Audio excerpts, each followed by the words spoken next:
రెండూ ఒకటే. దాని ఉపాధిగా ఇంగ్లీష్కి దేవుని తెగులు. ఎవరినైనా అడగండి ఇదే చెప్తారు. ఎందుకే పార్వతి అని అడిగాడు ఆయన.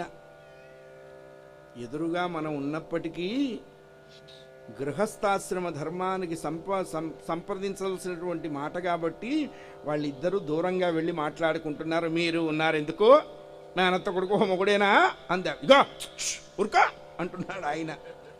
వీళ్ళు కొంచెం దూరం వెళ్ళి మాట్లాడుకొచ్చారు. మృకండు పరమేశ్వరుడు వైపు చూశాడు. ఏమిటి మీ ఆవిడ ఏం చెప్పింది నీకు? ఓ మహేశ్వర సంధ్య ముందడము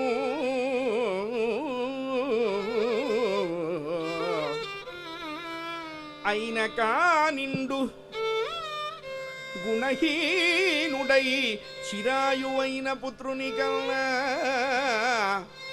స్వామి, దుర్మార్గుడు పాపాత్ముడు లోకాన్ని ఏడిపించేవాడు మమ్మల్ని ఏడిపించేవాడు అట్లాంటి వాడు మాకెందుకండి?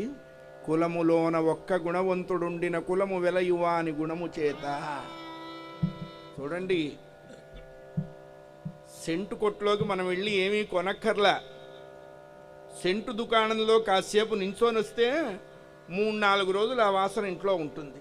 మంచి వాళ్ళతో స్నేహం అట్లాంటిది.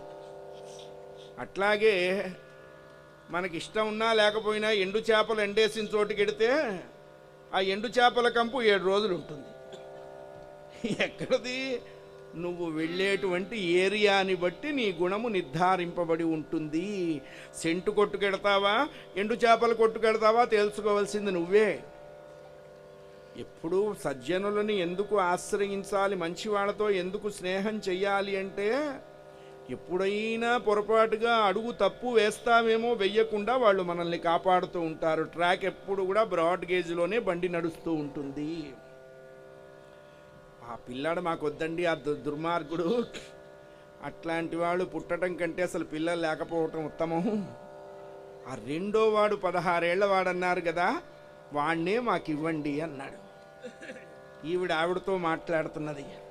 ఏమమ్మా, ఓ పార్వతమ్మ, కాసేపు ఆ ఎద్దు దిగవమ్మా. ఆవిడ వెంటనే ఎద్దు దూకింది. ఈవిడ చేయి పట్టుకొని దూరంగా తీసుకెళ్ళిపోయింది.